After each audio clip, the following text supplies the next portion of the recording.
Today I'm going to show you why you should never boil pasta in water when you're making mac and cheese. All right, let me show you what I've got going on here. Here I have a cold pan, all right? And today I'm going to add some elbows. You can use any pasta you'd like. Elbows, I like elbows, they work out good. Now I'm going to add 2 cups of milk. And about a 1/4 cup of half and half. Well, that was probably a little more than a 1/4 cup, but that's okay.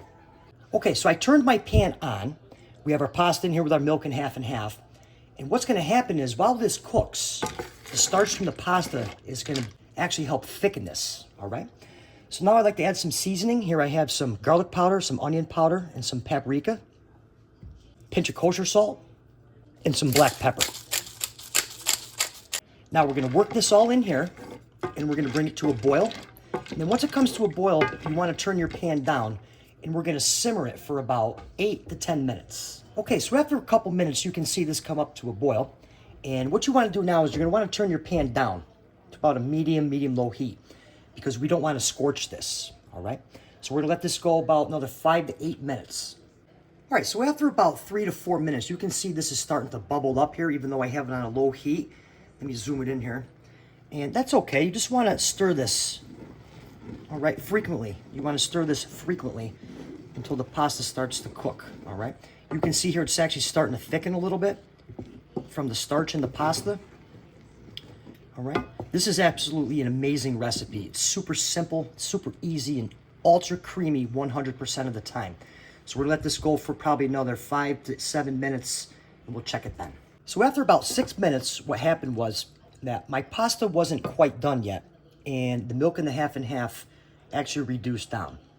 So all you have to do is just add a little more milk, okay?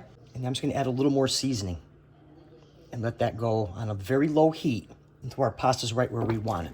Okay, so it's been about 8-10 minutes, and you can see right here that our milk mixture has reduced down. The starch from the pasta has actually thickened it slightly. This is a great way to make stovetop mac and cheese because you're not boiling the pasta and you're not using evaporated milk.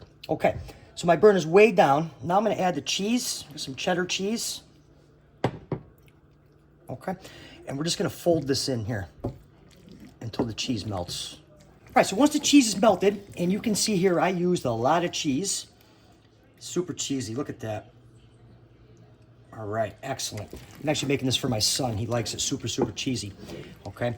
You can always scale back on the cheese. All right, let's get this plated up here. I tell you, this is, oh man, sure smells good. We'll get this plated up here. All right, let's dive into this right now. I tell you, this is super cheesy. Wow, super cheesy. Actually, gonna give it a little more salt. I think that's what it needs. This stovetop mac and cheese came out really good. It was a little bland, but that's okay. You can add a little salt and pepper to it and season it to your liking. It's quick, easy, and ready in no time. I really hope you like this recipe, and for another recipe, be sure to watch the video that's on your screen right now, and I'll see you over there.